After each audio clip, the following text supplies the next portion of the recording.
Hola, en esta ocasión hablaremos sobre el papel que desempeñaron ciertos sectores sociales, sobre esas almas colectivas que también hicieron parte del proceso de independencia. Nos referimos especialmente a los indígenas, a los afro y a esas mujeres valientes. Hemos sido educados bajo la luz de los libertadores, sobre esos colosos como Simón Bolívar, Francisco de Paula Santander, Antonio Nariño, entre otros, que con su visión y valentía nos los han mostrado como los guías del proceso libertario, pero que rara vez se ha prestado atención sobre aquellas comunidades, aquellos grupos sociales que desde la penumbra participaron y fueron arquitectos, fueron protagonistas de lo que hoy es nuestra libertad. Hoy descorreremos el velo sobre estos grupos que navegaron y se desempeñaron en el torbellino de la independencia y que con vigor y que sin su participación, sin su sacrificio y coraje, el logro de nuestra independencia habría sido quizás una quimera lejana. Quisiera entonces invitar en este espacio no solo a que sea el debate, sino a que lleguemos a una reflexión, que podamos permitir a través de un ejercicio de pensamiento crítico, entender nuevos matices y podamos resignificar lo que es la historia de Colombia. Esto pues a través de argumentaciones bien fundamentadas y el rigor de la documentación. Iniciaré entonces citando al filósofo Hegel, quien nos regala esta frase: el hombre que no es capaz de luchar por su libertad no es un hombre, es un siervo.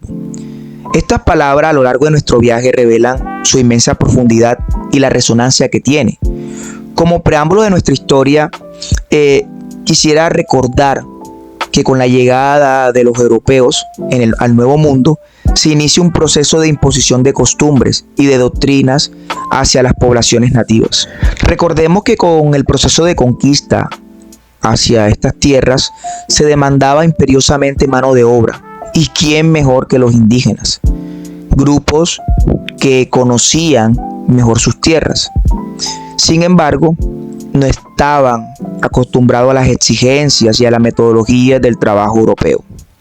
Este choque cultural y de paradigmas laborales condujo a una alarmante merma en las poblaciones indígenas, incapaces de sobrellevar la intensidad y la naturaleza de las nuevas demandas laborales impuestas por los europeos.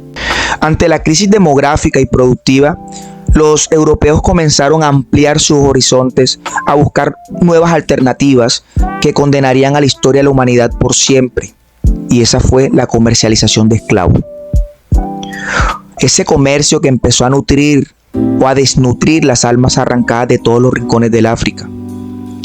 En el tejido de este análisis emergía una teoría para los europeos, un cálculo hecho desde la distancia y la ignorancia sin duda, que suponía que los seres arrancados del continente africano hallarían en el Nuevo Mundo un clima familiar, casi un espejo del continente africano, y que por ende se adaptarían con mayor soltura tanto en el ambiente como en las exigencias del trabajo europeo.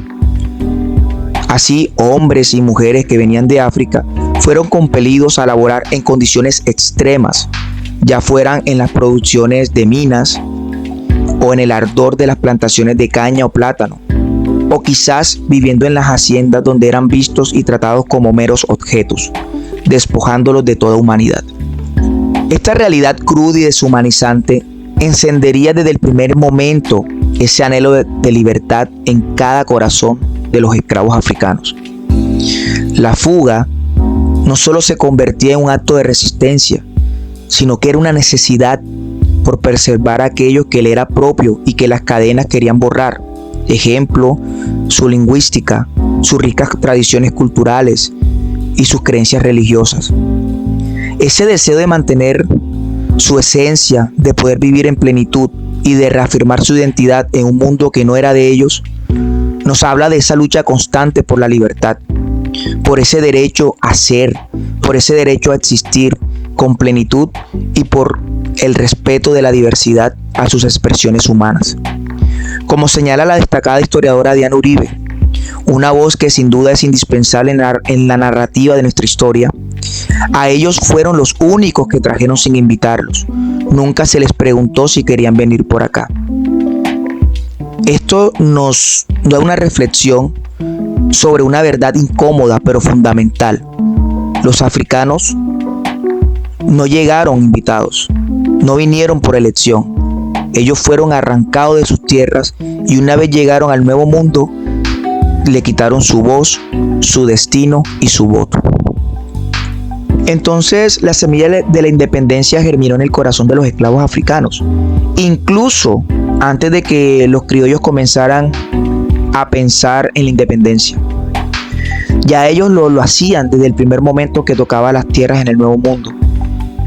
Pero ellos estaban movidos por ese deseo irreprimible de la libertad. Muchos esclavos lograron fugarse, fundando pueblos en regiones remotas, conocidos como palenques, y ellos siendo tachados como cimarrones. Estos pueblos eran de difícil acceso. Un ejemplo de ello es que actualmente existe uno que se llama San Basilio de Palenque. Y ese pueblo hoy en día es el emblema de esos esfuerzos. También fue conocido como el primer pueblo libre de América. Pero sin duda es un tema que merece otro capítulo aparte de nuestra historia. Por otro lado, estaban los criollos, aquellos nacidos en el Nuevo Mundo de ascendencia europea. Estos encontraron motivación en la independencia inicialmente por las reformas borbónicas. Estas reformas buscaban subir los impuestos sobre productos vitales como lo sería el cacao, el café, el tabaco, y que también políticamente pues marginaron a los criollos, lo que impedía de pronto que los criollos pudieran acceder a cargos privilegiados. Estas discusiones llevaría a lo que sería la revuelta de los comuneros, y ese levantamiento marcaría ya precedentes. También daría como ese gustico de un proceso de independencia y de libertad. En ese sentido, la llama de la independencia fue avivada no solo por las injusticias locales, sino también por el brillo de la Revolución Francesa. El despliegue del pensamiento de la Ilustración fue otro ejemplo. Y la cereza del pastel, la independencia de Norteamérica. Todos estos acontecimientos, que fueron de carácter internacional, sembraron en algunos sectores de la sociedad criolla el anhelo de libertad, de igualdad y de fraternidad, inspirándolos hacia una lucha por su propia emancipación. Sin embargo, para los indígenas y los africanos esclavizados, el contexto era dramáticamente distinto. Su lucha no era solo contra una monarquía lejana y opresora. Su batalla era contra un sistema que los deshumanizaba a diario, que los relegaba a ser menos que objetos dentro de una pirámide social cruel y estratificada. Su condición marcada por el color de su piel y su estado de esclavitud les negaba no solo la libertad, sino también el acceso a las más básicas consideraciones humanas. Además, el lenguaje empleado para clasificar a las personas de ascendencia mixta reflejaban el desdén y la deshumanización imperantes. Por ejemplo, el término mulato, que se usaba para describir a individuos nacidos de la unión entre un español y un africano, se cargaba de un menosprecio profundo, equiparándolo a estas personas con unas mulas, que es un híbrido entre yegua y asno. Este paralelismo lingüístico no era casual, era revelador de una visión de un mundo que buscaba justificar y perpetuar una estructura social injusta y discriminatoria. Durante el proceso de independencia, los criollos empezaron a valorar de manera pragmática la alianza de indígenas y de los esclavos africanos, porque ya ellos reconocían que nadie anhelaba más la libertad y con tanta intensidad que esos grupos, porque anteriormente había pasado un episodio en el cual participaron todos y fue la revuelta de los comuneros en 1781. En ese evento, como lo decía, participaron criollos, participaron comerciantes, participaron campesinos, participaron mujeres, participaron negros y participaron indígenas. Definitivamente la revuelta de los comuneros es un capítulo muy rico y complejo que merece ser explicado en otra ocasión. Sin embargo, este evento marcaría crucialmente un significado importante. Por ejemplo, en las haciendas de Honda y Cauca existieron unas revueltas muy fuertes porque era donde mayor concentración de esclavos estaba. Ese fue un momento de convulsión social y que fue estratégicamente aprovechado por muchos líderes de la revuelta, quienes vieron el caos una oportunidad para exigir no solo reformas políticas y económicas, sino también el reconocimiento de libertad para aquellos que estaban bajo la esclavitud. Ese furor o ese clamor por la libertad, compartido tanto por los criollos como por los indígenas y africanos esclavizados, nos muestra la complejidad de las luchas sociales de la época y también la importancia de colaboración entre diversos sectores sociales de la independencia. Continuaremos con la travesía de la historia de la independencia y cómo algunos movimientos sociales tuvieron mucho protagonismo. Nos ubicamos entonces en un 14 de junio de 1810 en Cartagena, donde los negros y los pardos, estos últimos fruto de mezclas entre españoles, africanos e indígenas, protagonizaron un desafío hacia el poder establecido por la monarquía, destituyendo al gobernador Francisco Monte, y en un acto de valiente reivindicación social y política nombraron en su lugar al coronel Blas de Soria, un mulato que era de origen humilde.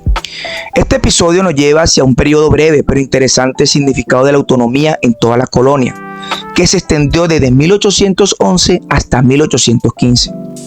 Esto más adelante sería conocido como la Patria Boba, donde se caracterizaría por una serie de disputas internas acerca de la forma del gobierno que debería adoptar la nueva república, debatiéndose entre un modelo centralista o un modelo federalista. Patria Boba fue un término acuñado por Antonio Nariño, que expresa de manera crítica las luchas fraternas que en cierto modo desviaron el foco de consolidación de la independencia hacia los conflictos internos sobre la estructura política del país.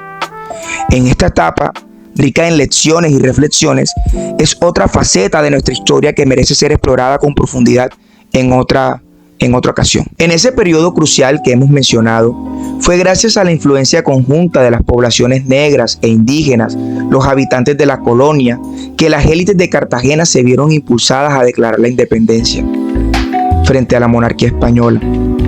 En ese acto de audacia política y social, que luego sería defendida con valor durante el intento de reconquista por parte de las fuerzas españolas. La resistencia ofrecida fue feroz, pero finalmente resultó en derrota ante las tropas del pacificador Pablo Morillo y el sanguinario Juan de Sámano. En ese contexto de lucha y resistencia donde Cartagena se ganaría el apodo de la heroica, un testimonio del espíritu indomable de sus defensores. Este trasfondo nos lleva a reconocer figuras clave en el movimiento de independencia. Más allá de las fronteras tradicionales, Simón Bolívar, por ejemplo, buscó y encontró apoyo en las figuras como el negro Alexander Pétion, un militar y político fundamental en la Revolución de Haití. Pétion no solo se convirtió en el primer presidente, sino que también jugó un papel crucial en apoyar a Bolívar, reflejando la interconexión de las luchas por la independencia en América Latina y todo el Caribe.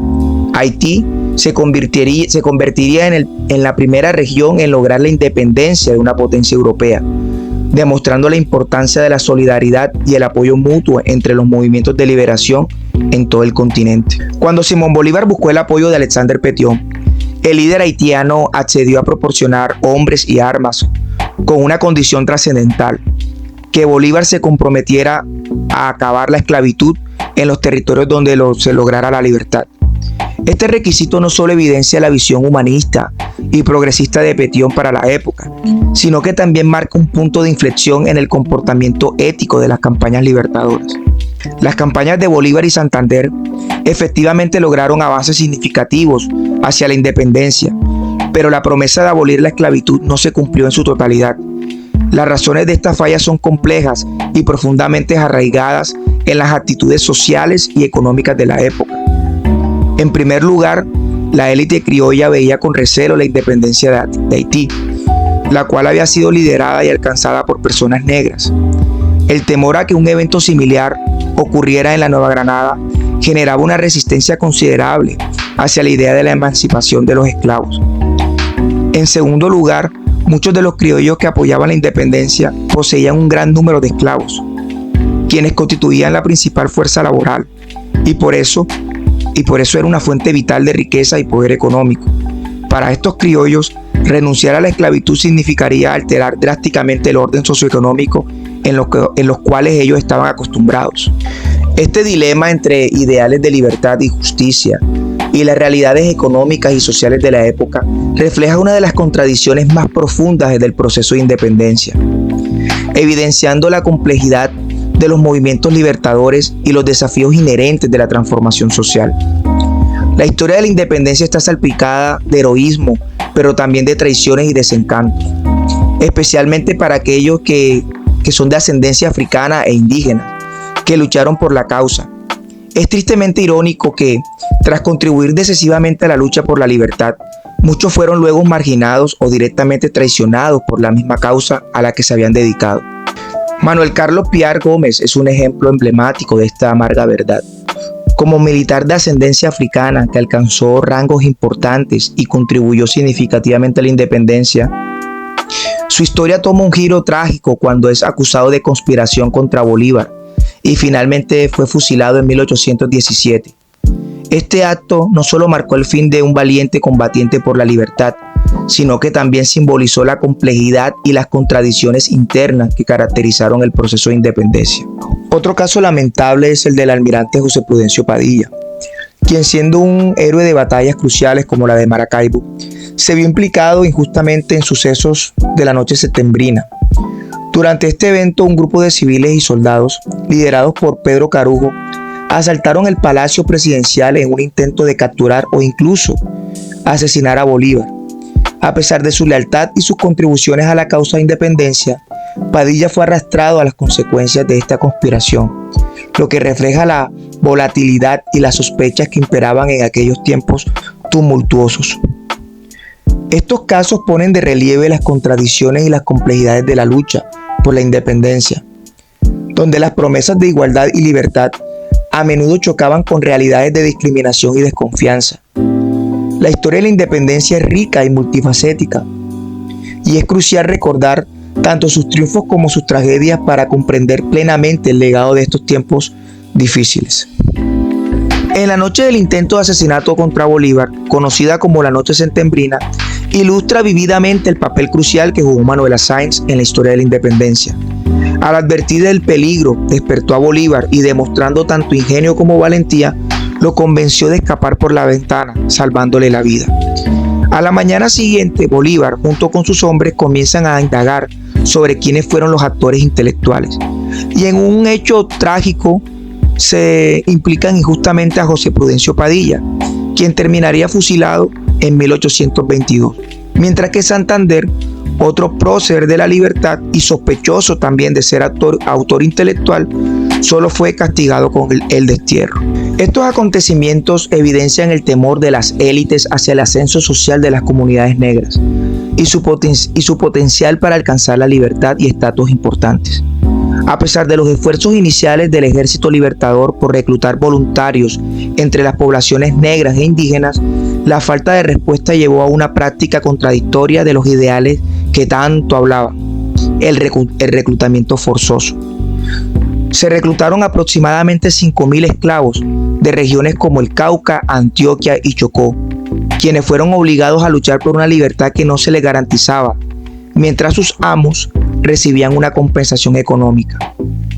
Además, la lucha por la independencia no se limitó en una división entre los patriotas y realistas, que se basaban en solamente principios ideológicos.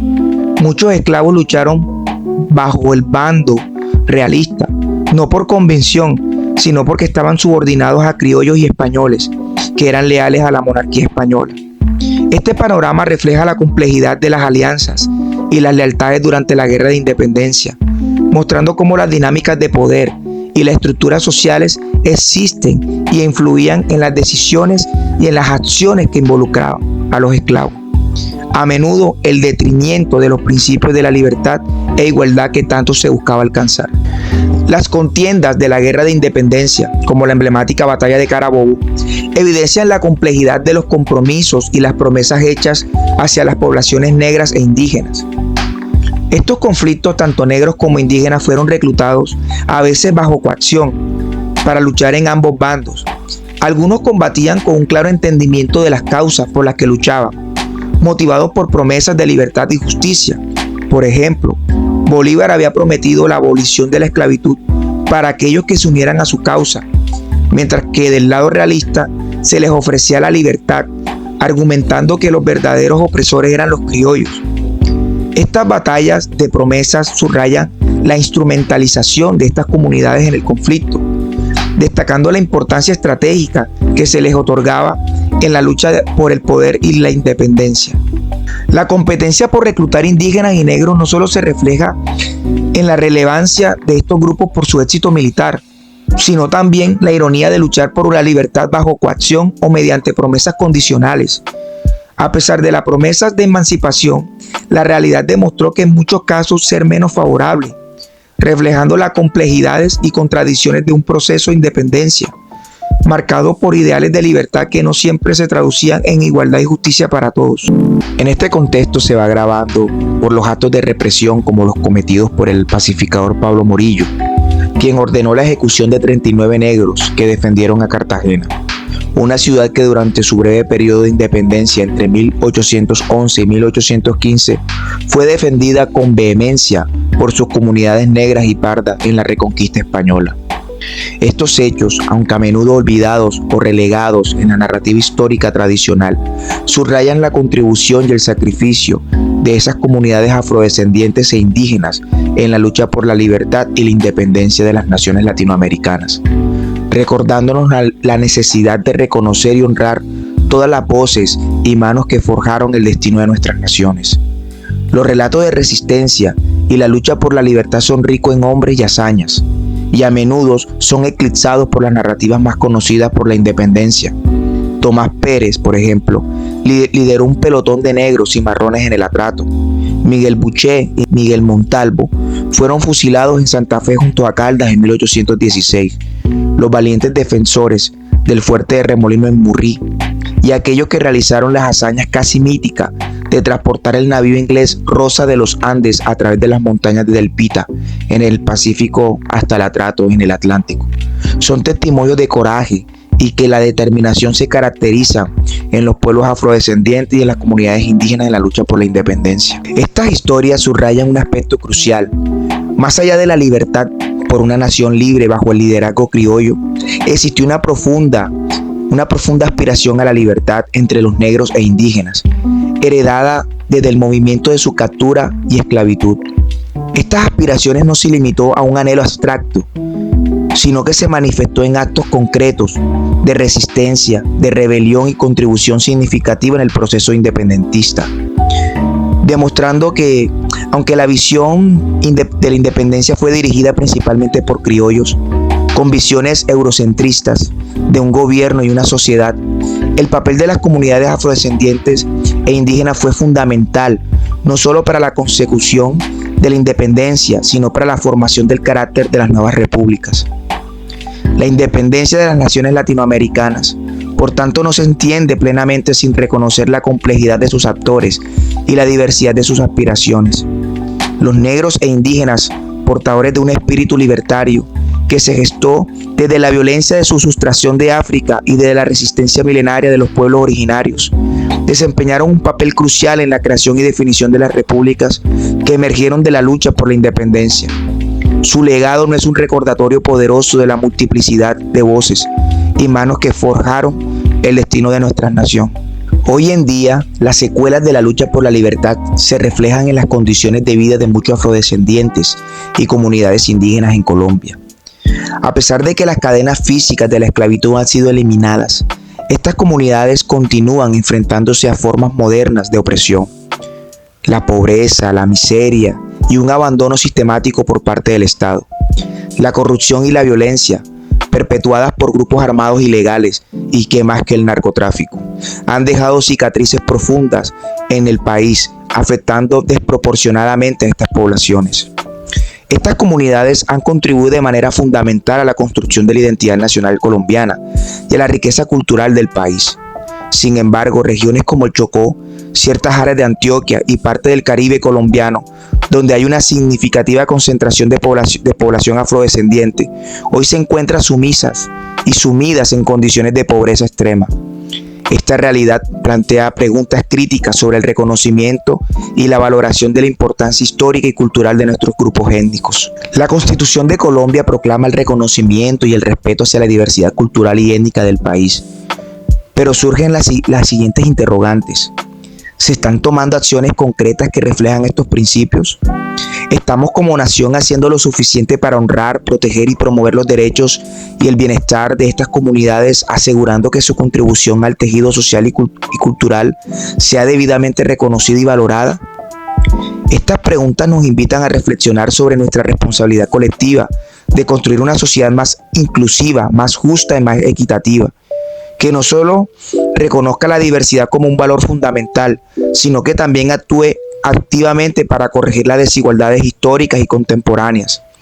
Es esencial que como nación reafirmemos nuestro compromiso con la creación de una Colombia que honre verdaderamente la riqueza de su diversidad cultural y étnica, asegurando que todos sus ciudadanos puedan disfrutar de la libertad y de la dignidad que se merecen. En este viaje a través de la historia, hemos desentrañado las capas, a menudo ocultas, del papel vital que jugaron las comunidades afrodescendientes e indígenas en la forja de nuestra nación colombiana. Al mirar hacia atrás, vemos no solo la lucha y la resistencia, sino también la riqueza de un legado que ha moldeado profundamente lo que somos hoy. Recordemos entonces que la historia no es simplemente un relato de victorias y derrotas, sino un tejido complejo de vidas, de sueños y aspiraciones. Las voces de aquellos que lucharon en los márgenes y que sacrificaron todo por la libertad y la dignidad resuenan aún hoy, instándonos a mirar más allá de las páginas de nuestros libros de historia. Al reflexionar sobre el presente, nos enfrentamos a la realidad de que, aunque las cadenas de la esclavitud han sido rotas, la lucha por la verdadera libertad y equidad continúa. Las comunidades afrodescendientes e indígenas, herederas de este espíritu indomable, aún enfrentan desafíos enormes en un país marcado por la desigualdad y el olvido. Este viaje a través de la historia nos enseña a preguntarnos: ¿estamos haciendo lo suficiente para honrar y preservar este legado?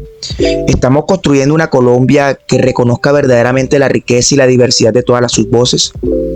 Los invito a llevar consigo estas preguntas, a reflexionar sobre nuestro papel en la continuación de esta lucha por la justicia y la inclusión. La historia de Colombia es un mosaico de humanidad, de valentía y de resistencia. Es nuestra responsabilidad asegurarnos de que todas las piezas de este mosaico sean vistas, valoradas y recordadas. Hasta aquí nuestro recorrido de hoy. Los dejo con un corazón lleno de historias y una mente llena de interrogantes. Hasta la próxima vez en este viaje a través del tiempo y la memoria. Muchas gracias por acompañarme.